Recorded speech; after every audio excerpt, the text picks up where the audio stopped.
being. Oh, Heather's here. Cool. From Seattle. Welcome. Massachusetts in the building. I heard about you all through a Google search on kindness. That's really cool. We've made it, y'all. Google is pointing people our direction. Well, let's get rolling today. We got John here. Hi, John. Good to see your face. This is so exciting for me. When Raina introduced me, Raina introduced me to Jaclyn, I don't know, 8 months ago, 10 months ago, something like that. And she knew that we both live in the kindness space. And as in her words, we were talking about it before we all hopped on, we're creating a co-op of kindness collaborators. We got to figure out some branding, Jack. We'll come up with it. But now I get a chance to meet Melissa too. Both Jaclyn and Melissa are the co-founders of kindness.org. They have long histories in the nonprofit space, the charity space, and came together through a little bit, according to the book, a little bit of like fate to bring this work to life. And if we haven't had a chance to meet yet, my name is Houston. I run an organization called Character Strong, which teaches things like kindness in schools. And that's why I think this is like the best possible conversation I could imagine for my Thursday evening. And I'm thrilled because Melissa and Jaclyn just came out with a new book called Be Kind. And it's laid out in this beautiful and unique way. There's so many practical exercises and insights. So I want to dig in. I got some questions for you, if that is okay. And I typically like to start. Sometimes people will end a chat with like that lightning round, but I think it's better to warm up with the lightning round. You okay with that? Yeah, let's awesome. do it. Jaclyn and Melissa, these are sort of like think through the lens, like one word answers. Here's the first one. You get one extra topping on a s'more. What is going to blow people's minds? Strawberry jam. Wow, strong. Melissa. Okay, my audio cut out, and so I missed the first half of that question, but I think it was you get one extra topping on a s'more. What would it be? Nailed it. Okay, an Oreo. Well done. I like that. A couple of power moves. All right, this is going well already. Number 2, you can describe or show. What's one dance move that you unfortunately inherited? Oh. That's a hand-me-down, huh? That's a hand-me-down move. It's my classic go-to. I do it every day with my son. That is Yeah. You went into autopilot for a second there. I barely finished the question. He really does do that a lot. It's so good. And I feel like mine is just as bad, and it's something that my dad does, which is like, I'm just kind of like, also sort of good. But I do that with Amelia. Mm-hmm. And so it's like generations being passed down. I should practice something better, actually. Yeah, we have to figure out what we can pass to our descendants that's dance-worthy. That's another fireside chat. We'll get there. Okay, how about, what is your favorite word? Kindness isn't allowed. Joy. Joy. Wow. Oof. I mean, love is the first thing that entered my mind. Go with it. That's what the lightning round's about. That's good. Love and joy in the building this evening. In the air. How about this? What is your favorite sound? And the only rule is you can't tell us. You just have to make the sound.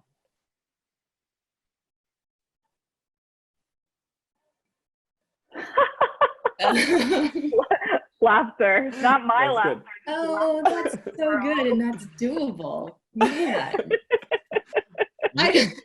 You could repeat her answer if that's true. Well, I think that's actually the first thing that came to mind is the sound of leaves like rustling in the wind, which is just a very calming thing. I think because of the circumstances, I've just been in this mood of trying to seek out these little calm moments. And so I've been appreciating that sound recently. But Jaclyn, laughter, that is a way better answer and also doable. So Both are good. The sound of leaves rustling in the wind is poetic. That's good, Melissa. Own that. That's a good sound. How about this? What is the color of kindness? First thing that comes to your mind. Rainbow. Yeah, I was gonna say maybe gray because it's the thing that just blends all of the colors, something that meets in the middle. I like the counterintuitive. Two very different answers. What's the taste of kindness? We've done this. We've done this with our community on Instagram sometimes, and I love the answers. I'm gonna say ice cream. Yeah, sweet and salty is what came to mind. Sweet and salty. I like that. It's well balanced. How about the smell? The smell of kindness. What does kindness smell like? Ocean breeze. Sweet.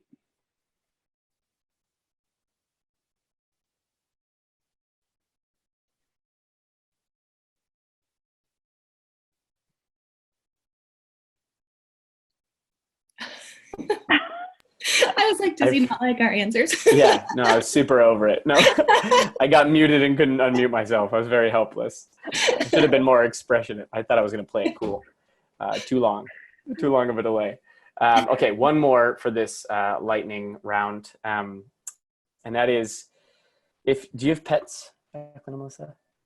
Not currently, but I've had many a pet. Okay. A pet that comes to mind, how would they describe you in 3 words?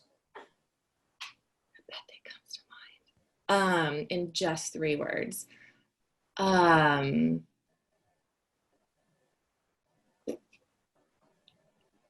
Very good petter. Ah, it's pretty no. good. I like, what did pet say? I am bad at this. Okay. But that's, I'm just going to continue to answer with too many things, but I'm reading a book right now that's written in the perspective of the dog. And I'm not going to lie, I was just channeling like that dog talks like that. So that's my defense and my answer. That's good. A reasonable and fair defense. Jaclyn, how about you? Doesn't like me. Honest. Did you have a snake or something that was a little... Just not really a pet person. Yeah, that's just it. That's fair. More of a human person. Yeah, human person. So, but their thought is of me as like, oh, doesn't like me. She doesn't like me, but I only got 3 words. So. That's hilarious. Fortunately, it's just humans tonight for this conversation. So I want to dig in a little bit. I love just reading the intro of how it's so fun to co-write a book, I imagine. And you get to sort of share things from 2 different perspectives. And there was 2 things that stood out just even in that introduction, Jaclyn and Melissa. For you, Jaclyn, it was, you said that kindness and this work was the clearest language of your personal faith. I feel like when you wrote that sentence, that meant something to you. Could you tell me more about why this book or the work that you're doing with kindness.org is the clearest language of your personal faith? Woof. Okay, we're diving in, Houston. I have to say, this book was a reckoning of how I talk about my personal story. And it was the first time I had ever done that in such a public way and in such a obvious way. We don't talk about ourselves on our website very much. You really don't find out much about us. And this book was an opening to change that. And that meant I really needed to think about what was I willing to put in print. Like, this is a print thing, and I'm thinking like generations from now, what are the kids or the grandkids going to know about what I said and what I wrote?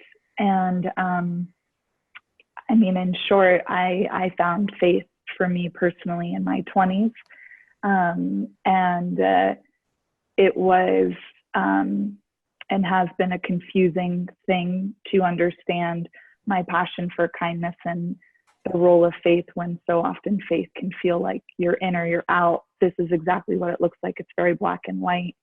I think, to Melissa's point, kindness is that beautiful ambiguity that connects everyone and everything.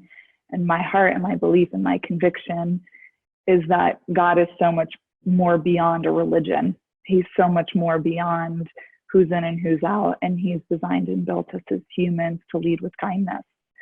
And when I do this work, that's what I focus on, is how I treat every individual, no matter who you are, where you're from, what you believe, with that constant, that belief that kindness is the thread that weaves us all together. Well put. I love that. Yeah. You acted like that was going to be like a tough question, and you had a beautiful narrative to go with it. Yeah. Oh, that caught me off guard. Melissa, you dig into, you use this really interesting phrase that resonated with me a lot. You were talking about your dad's declining health, and you were talking about micro actions is the line you used that weren't, it felt like, in alignment with what you wanted for your life. Could you talk more about micro actions and how it's sort of been a part of your story, changing them, adapting them, reinventing them?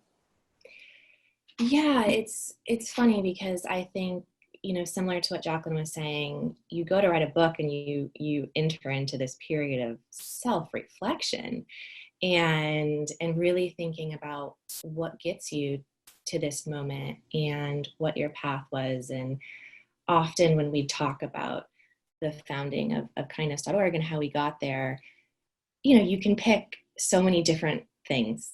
And there were a couple different really big moments probably that led me there. But when I was sitting down and trying to put it on paper, it did come down to this feeling like I was getting it wrong in the small ways. I think I was still showing up when it really mattered. Like, my dad called me and he said, "Hey, I'm sick, come home." And I jumped on a plane. But I, in the day-to-day, wasn't finding the small moments, the little connections of picking up the phone when I needed to, or all of the thoughts that I would have that I wanted to do that I never followed through on. Like, oh, I should do this, I should do that, I would like to do this, I'm feeling gratitude, or I'm feeling love. And then I would just get so busy in all of the other things. And it was all of that, just the small moments day to day, that there was like, you could do this or you could do that. And I felt like I was getting a lot of the small things wrong. And what does that lead up to? Really, that's your life. Like, that is what we're living. That's 90% of it. And those bigger moments, the 10%, the holidays, whatever, I was like, that's not who I want to be anymore. Beautifully put. That idea of, we spend probably 90% of our time planning for the 10% and 10% of our time working on the 90. And it's sort of like counterintuitive, and that realization, right? And sometimes it takes a moment of heartbreak or hurt to realign us, to help us shift some of those micro actions that are really add up to be the macro. Clear language of kindness. I'm a big believer that language matters a lot. I love words. I love how they sort of shape the way we interact with the world. Talk to me maybe about sort of how you think about kindness, maybe that word. And sometimes for me, it helps like to differentiate through contrast, right? So like kindness, empathy, compassion, niceness. How do you sort of distinguish between those, and why use the word kindness in the first place? Do you want to go, Jack? Melissa. Okay. Well, I'll do part and then you jump in. So okay. I think kindness specifically is special because it is an action. And for us, that means it's something measurable, it's something doable, it's something you can practice. And so you take a lot of those other words, Houston, that you used, and you think about, all right, you feel empathy. What do you do with that? What's the thing that you do next? And the action or the kind act is in particular, and kind of getting to what I was saying earlier about me thinking a lot of my micro things were wrong. It was like, what are the actions that you actually need to start to take to change? And I think all of those other words are part of this meta value that we call kindness. But I think it's special because it's actionable. Yeah, I think it's all of that said so perfectly, and it's a choice. So many of the other things tend to be more feeling oriented, but then you're making that conscious choice to choose kindness when you feel the empathy, and that's what makes it incredibly potent. I love that. I love, the premise that kindness is an action predicated on a lot of things that live underneath it, right? Mm-hmm. And there's like these motivating emotions, these other sort of social emotional skills that contribute to this ultimate action. In the book you talk about compassion a lot, and the science would say compassion is like to suffer with people plus a desire to alleviate that suffering. And you cite some of the research around that, and you even talk about compassion. There's a great line, I think it's from a researcher, says that compassion and survival are linked. Like compassion is necessary for survival. Tell me more about that. Do you think that that's what's at stake here? Mm-hmm. Yes. I mean, I think there's a lot of research to support this thinking. From the beginning of time, what survival of the fittest really means. It was cooperation. It was kindness within your tribe, within your group. And that is what allowed you to flourish, was looking out for each other. So I think a lot of times it's misunderstood what survival means. It's not survival of independent self. It's survival through group mentality and caring well for those around you, and you all survive together. So yeah, hands down, I think it's demanded of us. And I think this is the exact moment where that's being tested. Yeah.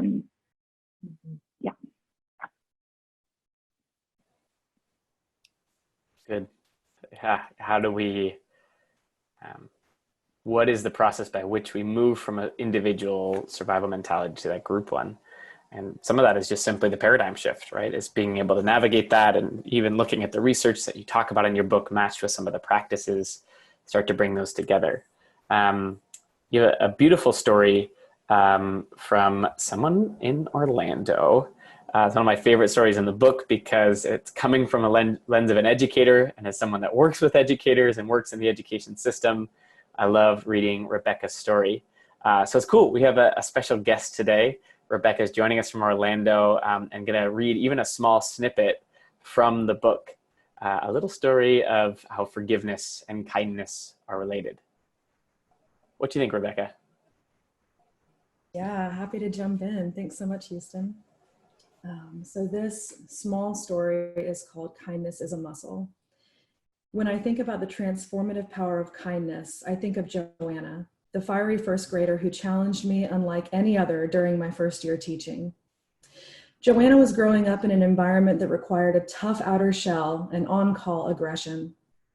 I realized she would need help learning what kindness looked like. We would need to practice. So I launched a class-wide kindness project to build everyone's kindness muscle. One day during lunch, a small girl tripped and bumped into Joanna from behind.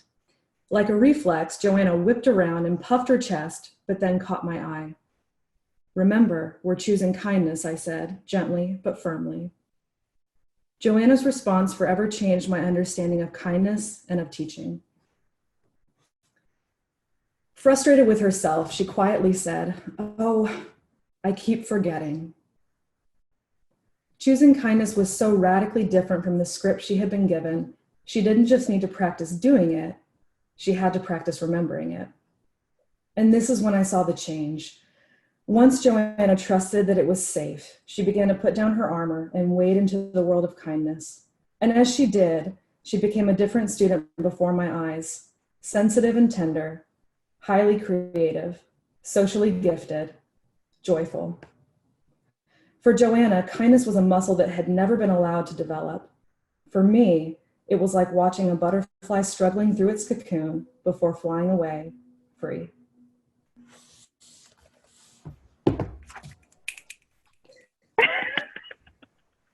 Oh, good. It's funny because I read that story and I felt like it was so poignant and beautiful. And then Jaclyn and Melissa said that we have this person coming on. And then I went back to look at the story and I realized it was you. And I was like, so pumped for so many reasons. Number one, because I resonate so deeply. Literally, my organization's name, Character Strong, is based on this premise that kindness or empathy are muscles that we build over time through intentional practice. But I also love your story. And I want to actually transition this to Jaclyn and Melissa to talk about the answer to this. A little over a year ago, I was interviewing someone and he was talking about this idea that the word human in Arabic means to forget, which I'm obsessed with, this idea that literally what it means to be human is to be one who forgets. And to me, so much of kindness then is the process of remembering, right? That in many ways, cultivating that skill of kindness is just an act of remembering something that we kind of already knew, but it needs to be put in front of us over and over and over again. So I love the fact that the little girl says, oh, I forgot. Right? And that we as adults in young people's world get a chance to remember. All that to say this, Jaclyn and Melissa, early on in the book, part of your foreword, there's this really sort of beautiful premise that I think about often of, we know kindness is good, but we seem to forget to practice it quite often. And I think a lot about that idea of like, then what gets in the way, right? What gets in the way between knowing a thing's good and actually doing the thing. And in the forward, you talk about incentives. You don't talk about Dr. Oliver. Scott Curry talks about incentives, information, and isolation. I'm interested to know how you think about those three things as barriers to remembering the practice of kindness. Mm-hmm. Yeah, it's what stops people from being kind has been equally fascinating for me in terms of why do people choose it and why don't they? And we've worked with a wide number of researchers, and one of our previous researchers had actually come out of looking at, before studying kindness, he had spent 10 years looking at counterterrorism and what takes somebody from here to extremism, and decided to come in and try and flip that and say, what's the difference? What takes somebody from here towards kindness? And so it's been a constant thread that we've looked at. And there's the three main things that Dr. Curry mentions in there. We can unpack those, and there are more, right? It's like this idea of you need the information. So which is I would say one of the most common questions we get is like, but what do we do? What is a kind act? What qualifies? What is the right behavior?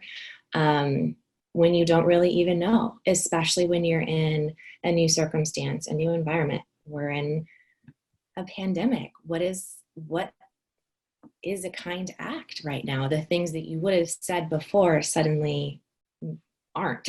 You can't, and so I think that idea of information is critical. And then Jaclyn, I'll hand it to you. We can kind of go back and forth.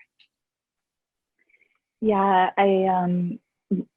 our big thing has been trying to cultivate more kindness, but we've done that with the very real tension that there are so many things to stop people from making that choice. And so it's a line of both providing the ACT recommendations and the research to help give that information to people and a community so people don't feel like they're acting in isolation.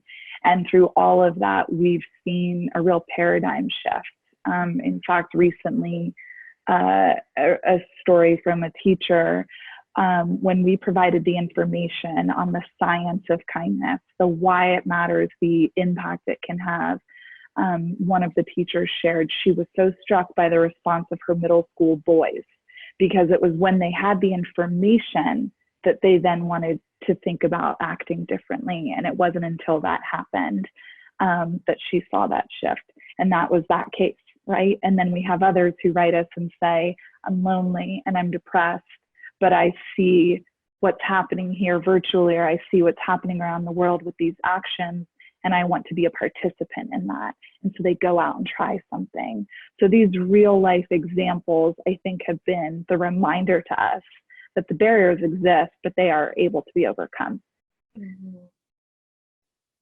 Definitely. And I think what you're touching on, Jaclyn, and the thing that comes up as well is fear of being vulnerable, right? Depending on what circumstances you're in, you know,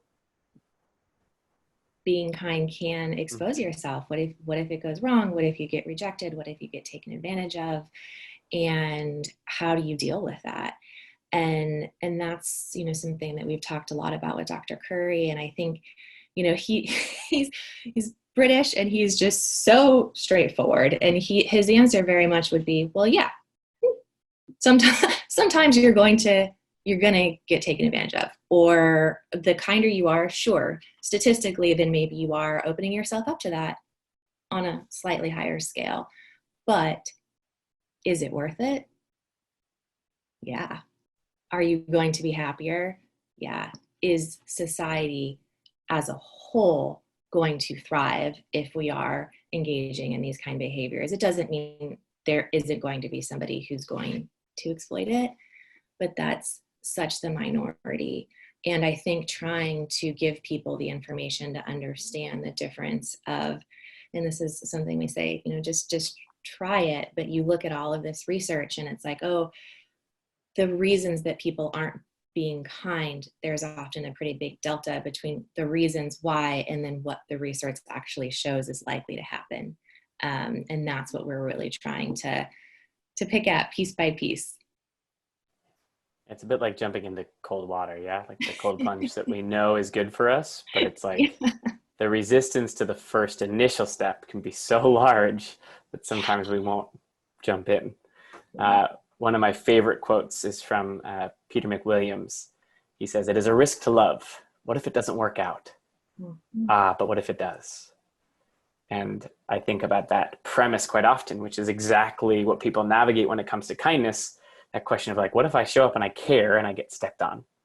What if I get rejected or laughed at? What if it doesn't work out? And typically like that is that moment, right? And if we can give enough of the backing, research, anecdotally, which you do beautifully in the book, you can hopefully convince people, right? The inclination of the heart to be tilted towards, but what if it does? It's worth overcoming the delta because I know that there's something beautiful or possible on the far side. You structure the book like this, which I think is brilliant. It's sort of taking that exact idea of like, okay, we know that there's things in the way of people. So you built the book in some ways around it. You kind of have this like framing of educate, inspire, choose. Could you talk about the structure of that book, why you did it that way, what you've seen come from that you've loved? Yeah, when we were launching kindness.org several years ago, and I think, Houston, you can definitely appreciate this. I'm sure many people on the call, depending on organizations you volunteered with or companies you've worked for, it's this tagline, it's this idea of what is your work going to stand for? What is the mission of what it will be that you do? And that means that you have to spend countless hours. I mean, round robin, sometimes bringing in consultants and crazy things to try and get you to this mastered, crafted statement. And we sat in the room and we thought about how do we want to deliver this mission? How do we want to package it? And we knew that story and inspiration was so key. We knew the real side, the human side of kindness could not go anywhere. But we also felt passionate that we wanted to lead with science. We wanted to be underpinned by the data side of kindness.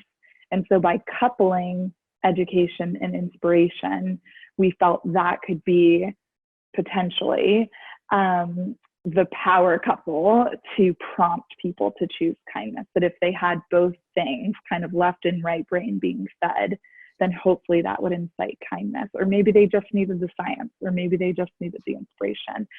So the mission of kindness.org is to educate and inspire people to choose kindness.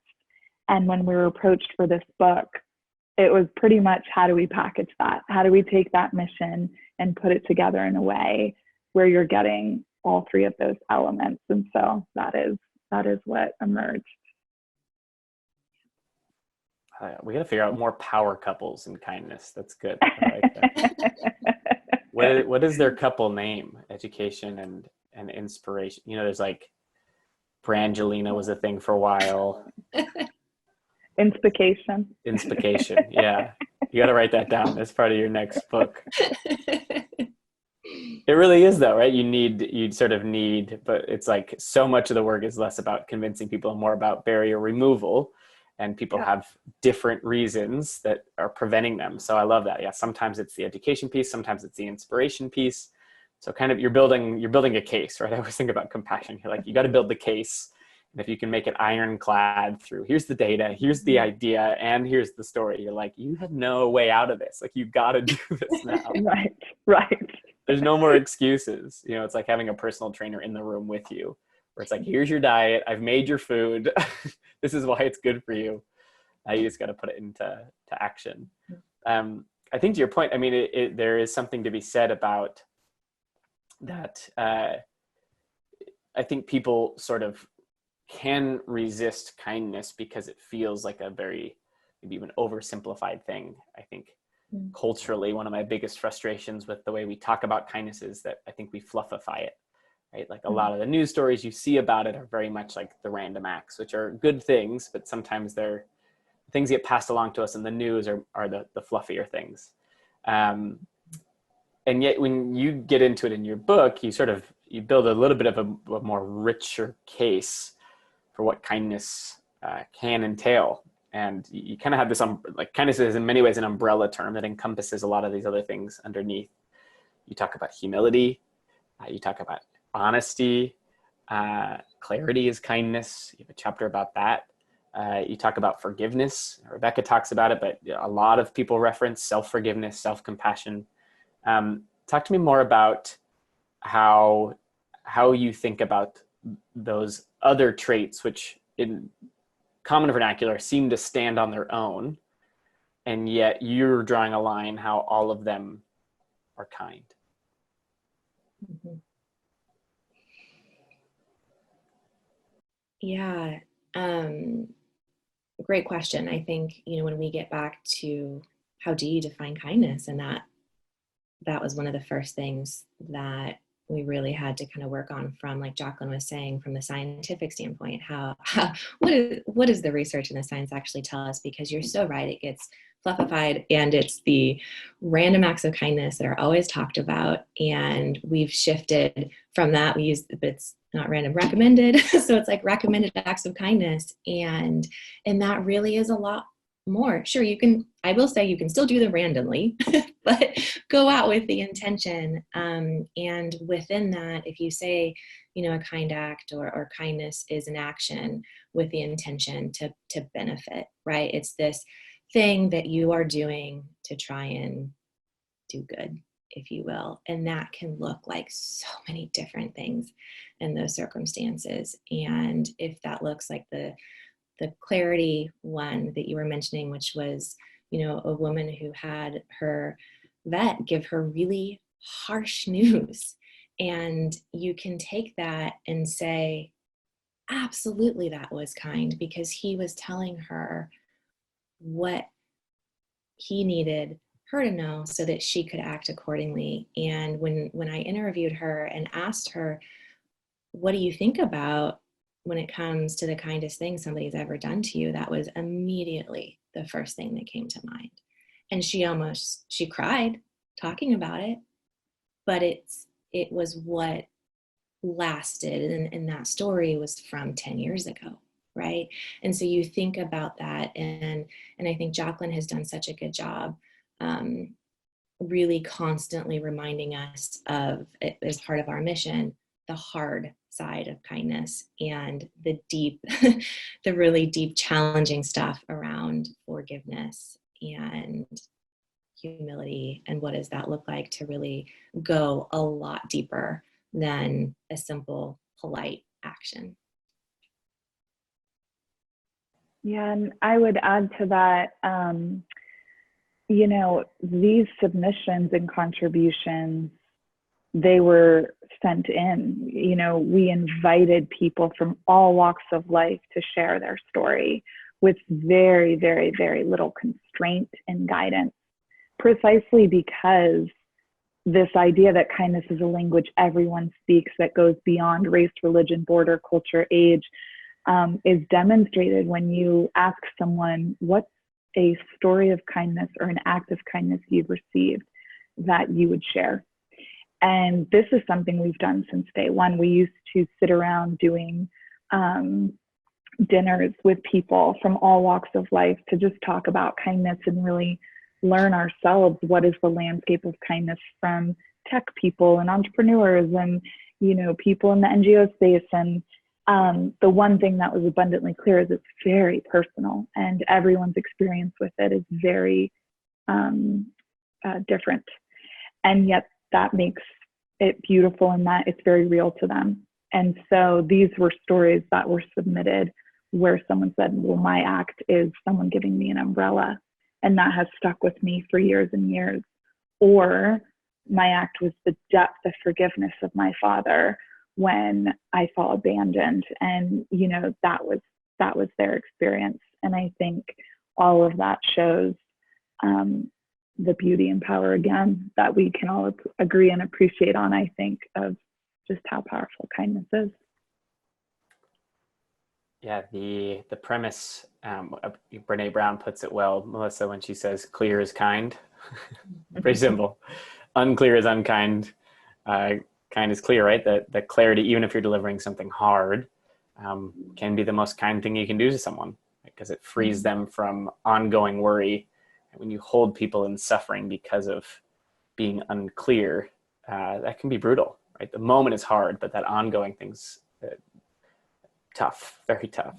And Jaclyn, I love that you've invited all these voices in, because I think my friend Barbara Gruner is an amazing counselor, was for 35 years, retired, I think just last year. And she says that empathy gives kindness its why. And I think a lot about this idea of, you know, you sit down at the dinner table and you recognize that 10 people there have 10 different needs. Talk to me about what happens when kindness isn't informed by empathy.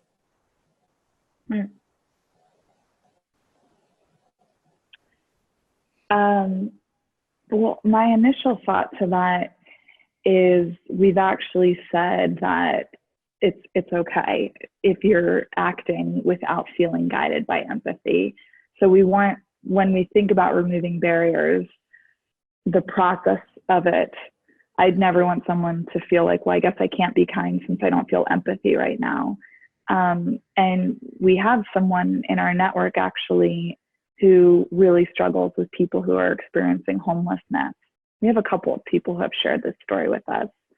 And they don't have empathy for them, but they've tried really hard to extend kindness out of a desire to try and be kind to someone who they lack empathy for. And so I think that's something to appreciate, that it's not a one size fits all. Now, of course, there's an argument to be made.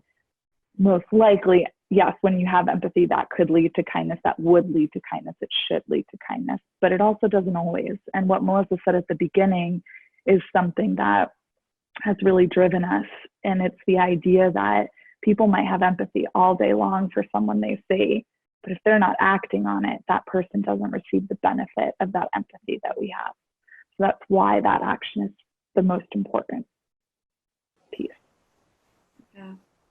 Yeah, we've often looked at and have been investigating, right? Can kindness actually lead to empathy? Can you flip it around? So what is it like? Can you do a kind act, like Jaclyn was saying, and does that actually end up as a alternate route to empathy? The key being, obviously, if you're doing something with bad intentions, then that's not kindness, right? It's so, that's the thing that's so complicated, right? Because if you take the action and you remove the context or the feeling behind it or the why, it completely shifts. So you need that component.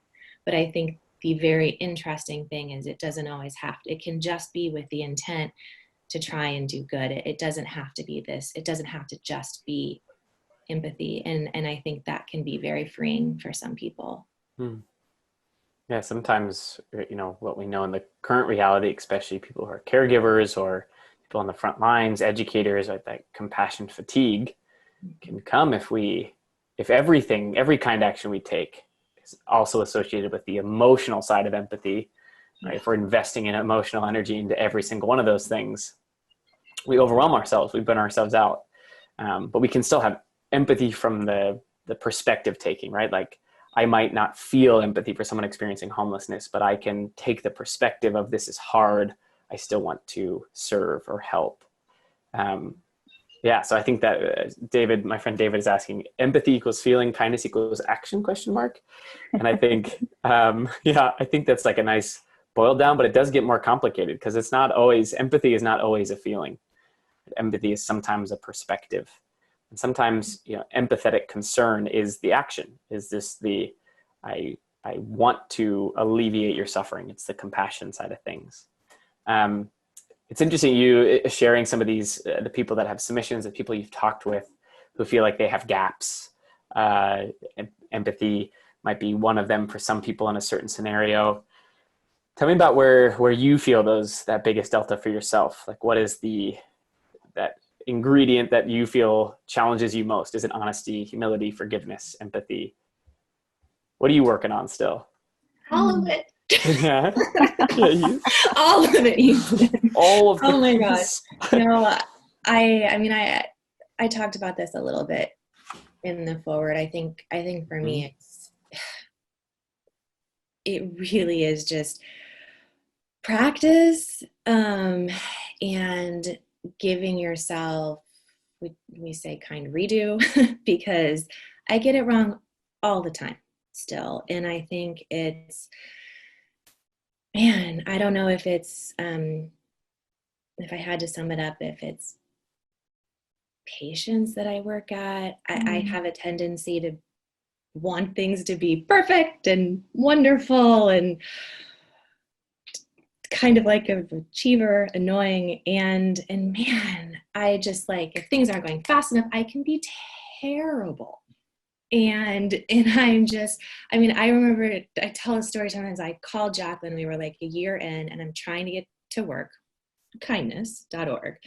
And I'm late for a meeting, so stressed. And I, we're in New York City, our headquarters were in Brooklyn, and I'm walking along and I got asked for help from a neighbor. I got stopped for directions, and it was like a test. And I called Jaclyn. I was like, I can't do this. I don't know how to be kind and get anywhere ever on time. I was just like, I was so stressed. And I think that is a little bit that I'm still working on. It's not only when you get it wrong with family, friends, colleagues, but how do you make it sustainable in terms of either whether it's empathy fatigue or your own life, or trying to be a good leader and saying, yeah, sometimes that is getting it wrong and it's doing it over, and it's forgiving yourself too. So I'm still working on all that. My friend Dexter says we're not human beings, we're human becomings. Yeah, for sure. How about you, Jaclyn? You got muted. Can I unmute you? Okay. Yes. Thank you. So this idea for me is really tied to, I think, something we might all have some experience with, which is the people who you're closest to get the worst of you. Like, the more you know someone, the more they're going to see all parts of you. So I feel like I've been really working on, like, kindness to the people closest to me, because a stranger often gets the best of me. More than one argument with my husband. He's been like, more like the CEO of meanness.org. Like, this idea of, like, I can be so terrible to, like, the person I love more than anything. And that has been something, like, so many journal entries, so many walks with myself where I'm like, why? Like, what is it that the people I love the most aren't getting the best and the kindest side of what I want to offer. And that's a tension that I feel like I've wrestled with most consistently. But much of what Melissa said, of course, resonates as well. It's like, we're a work in progress. I'm in constant progress, constant working in progress. So. Well, I think you need to tell your husband, we got to get better insults, first of all. That's low-hanging fruit. Too easy. He can do better. Are you hearing this? I think Yeah. logged in. Are you hearing this? Oh, good. Husband, we got some work to do. Part two, though, I think it's an important clarification. Back to the fluffification of kindness. A lot of the narratives, posters, and even sometimes in the books and the calendars and all the things that are out there of like, kindness is free, right? There is that classic quote, like, kindness is free, sprinkle that stuff everywhere. And I'm like, okay, kindness might be free sometimes from a monetary standpoint, but it almost always costs us something. It almost always costs us energy or effort or time. And so if I do spend my day investing into kindness.org and I'm walking the streets and I'm giving all my attention other places, I get home, and typically it's at home that I have access to those people closest to me. I only have a limited bandwidth. I have a limited amount of resources to give on any given day. And so much of kindness, I say, is attention allocation, right? And knowing where I can allocate those things, where I want to allocate those things. And to go back to Brene, she's so brilliant. In all of her research, she says the most kind people, counterintuitively, are also the most boundaried, which means they actually say no a lot. So sometimes that exercise of walking down the street is actually saying, I don't have time to do this right now because I have this over here. Mm-hmm. But it could also be vice versa, right? It might be that I'm working on kindness over here because I spend all my time investing in work. So it's actually my attention here that matters most. So I think it's the consciousness of where my attention is going. And being able to allocate that thoughtfully is really one of the exercises to me of sort of meaningful kindness. You have this great, you have such interesting sort of like perspectives in terms of research. You offer a lot of different insights from a lot of different angles. And one of my favorites this is the quote at least, 2-year-olds prefer puppets that win, but not those who win by using aggression, in which case they prefer the puppet who lost. That might be my favorite part of the book, just so you know. I'm like, that is so good. Tell me more about that. What does that speak to you on a cultural level? Why does that matter to us right now? Ooh. Well, so you're coming off of a 2-year-old turned 3-year-old. Do you have initial thoughts? Well, I also love that fact. And I think it's because it really speaks to, well, one, kids being able to recognize at such a young age, and the other research that really shows kids being able to demonstrate kindness and empathy and so young, so much younger than you would think. But often it's like it pulls back the veil of the things that we probably all maybe think, but you have been the curse of knowledge throughout your life. And then you have all these other things that enter in. And I think what that exposes is the basic thing is like, yeah, okay, great. We all like somebody who wins. Like that's just, you like the person who has talent, who's good at something. But when it's not fair and it's by force. And I think what that means to me is that takes away this idea of what Jaclyn was saying earlier. It's like the community aspect or the betterment of it or whatever other universal moral you're thinking about. And I think in this one, it really speaks to fairness. And that is a universal moral that we found across so many different cultures. And so if you're winning by force, no. And I think you can take that and apply it to a lot of things that then filter out what is kind and what is unkind and what makes a good leader, what makes the adaptation of kindness in business and in all of these other contexts where you need to come back to that and say, okay, was it by force?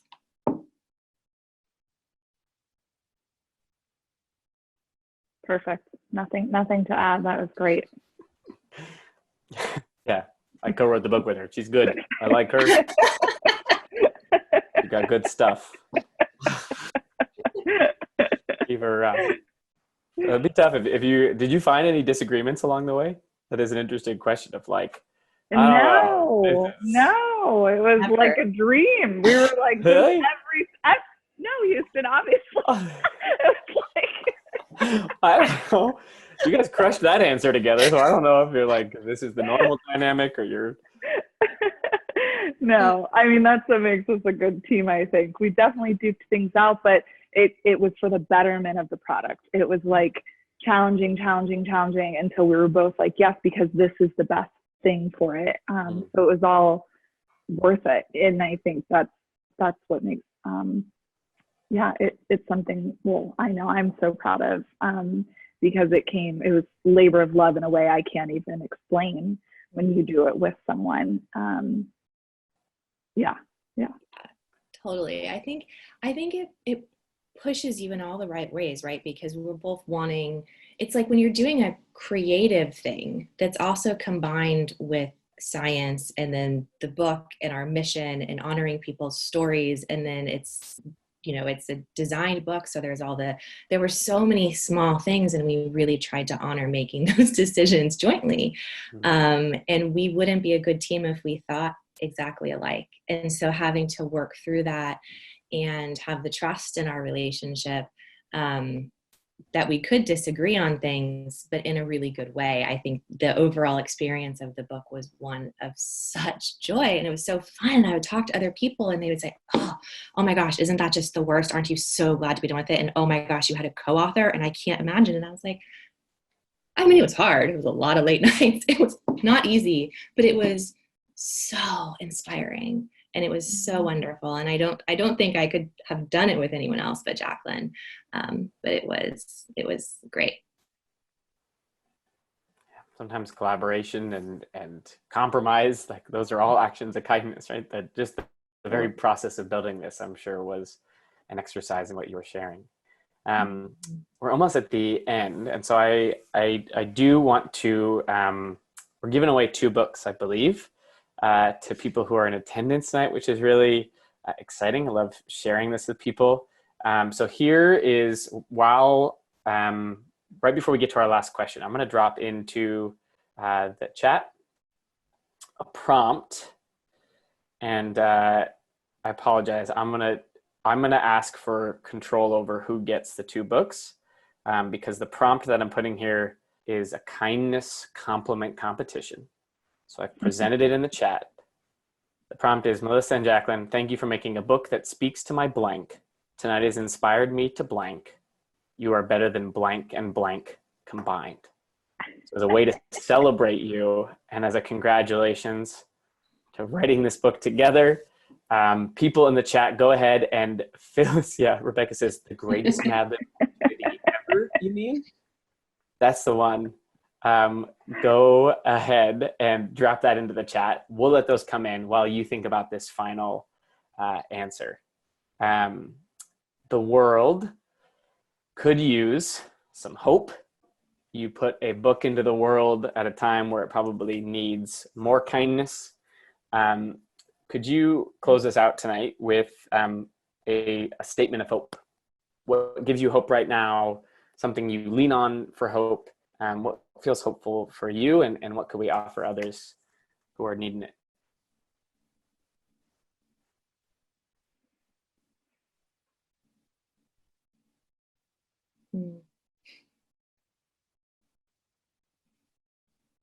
I'll think. And Melissa, if you come to yours first, please go. No, go ahead. No, I said I'm thinking. Oh, you were thinking? If you yeah.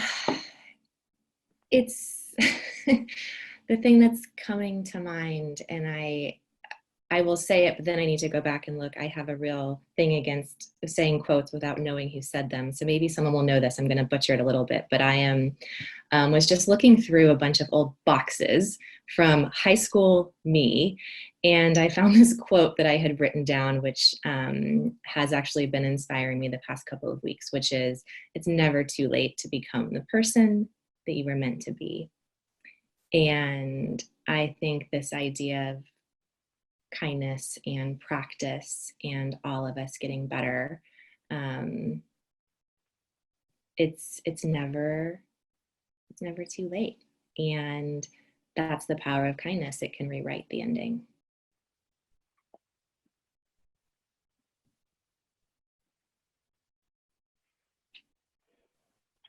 Well said. Yes, that was beautiful. I did have that quote in mind because we just posted it, and that's the message of hope I think we need during this really strange time that we're living in. And well, my one message I just want to verbally say is I'm really trying to keep it together because of all these powerful messages that everyone is submitting. And I just want to say thank you for giving me the inspiration to do this work, and the vulnerability and the realness and rawness. That's the thing that keeps me ticking and so motivated. And so this was such an honor, and I'm so grateful. So bear with me. I was like, don't get emotional tonight. Don't do it. And then it's like the 11th hour, and I'm like, okay, just gonna. So I think I'll just, keep it simple and say that every act matters. And no matter where you are and what you're going through, we as kindness care and are here. And I don't think it's ever too late to start to try.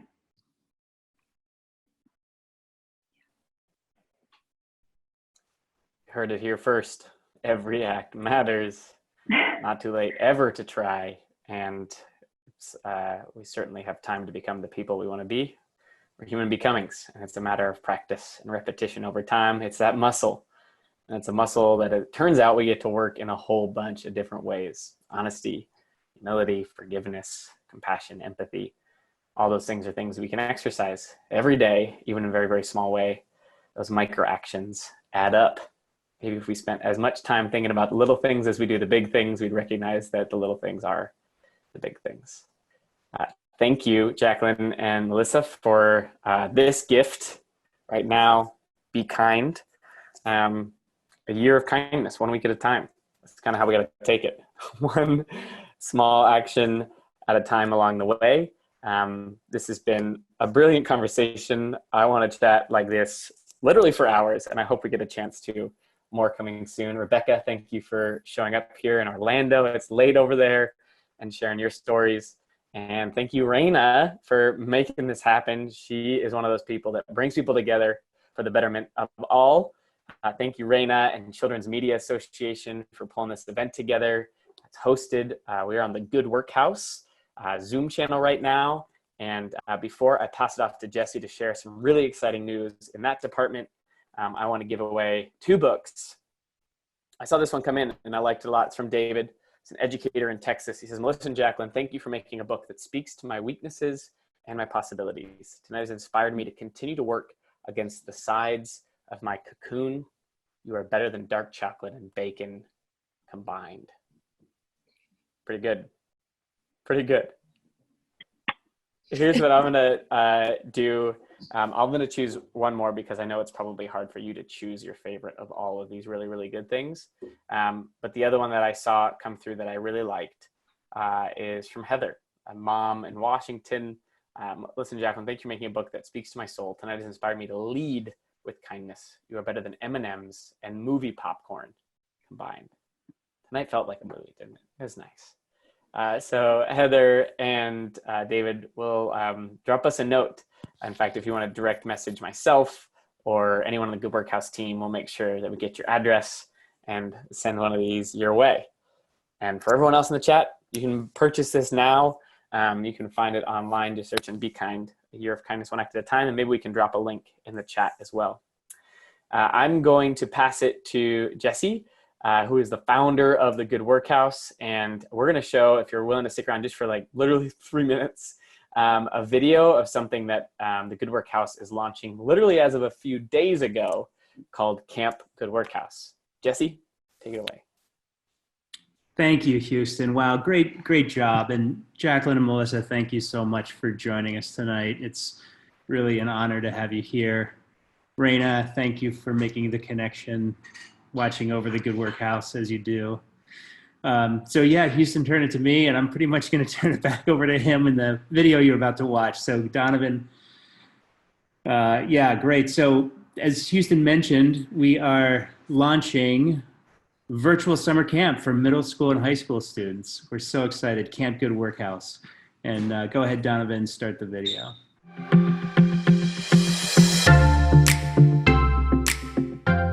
Is your schedule packed right now? Mine neither.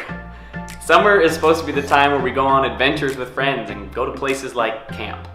But because we can't get together in a physical summer camp, Camp Good Workhouse is bringing you the best virtual camp experience that you can imagine. Get together with people from across the world who want to do good.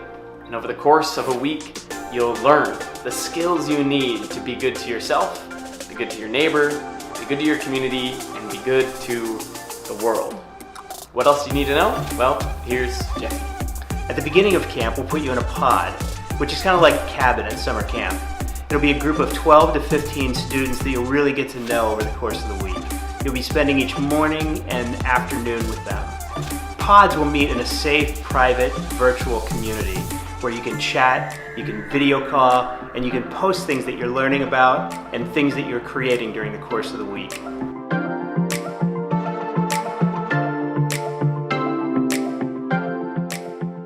During the day, there will be sessions that you can attend, like photography, cinematography, social media, songwriting, Instagram, TikTok. Also sessions on wellness, things like meditation and mindfulness, yoga, cooking, breathwork, digital wellness. All of the sessions are taught by members of the Good Workhouse community who are expert in their field and really know what they're doing. We'll also be talking a lot about what it means to live a life of service, what it means to live in solidarity with people all over the world. We have 8 weeks of camp starting on June 1st. You can register now, and if you have any questions, please contact us. But until then, I'll see you at camp.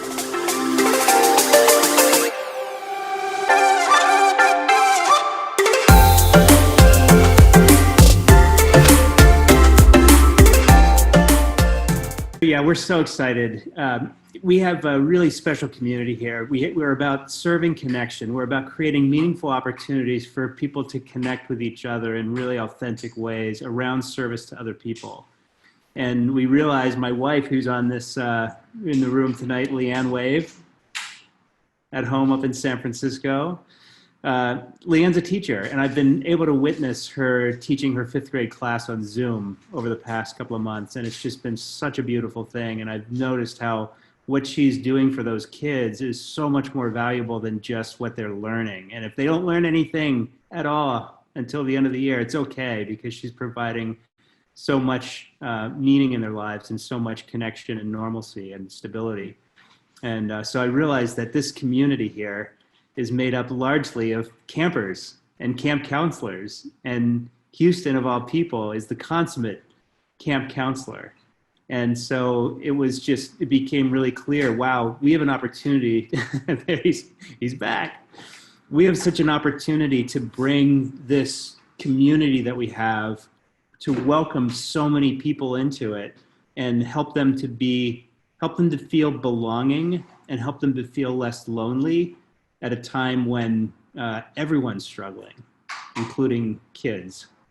And so we're thrilled to announce camp. We're going to be doing 8 weeks starting June 1st. And we'd love to see your kids. You can sign up at campgoodworkhouse.org. And we'd love your help in spreading the word. So thank you once again, Jaclyn and Melissa, for joining us tonight. Thank you, Houston, for such a lovely conversation. And thank you all for joining us. Thank Have a you. beautiful night. Jaclyn and Melissa, see you soon. This is amazing. Amazing. Thank you, everyone, so much. We'll definitely help spread the word.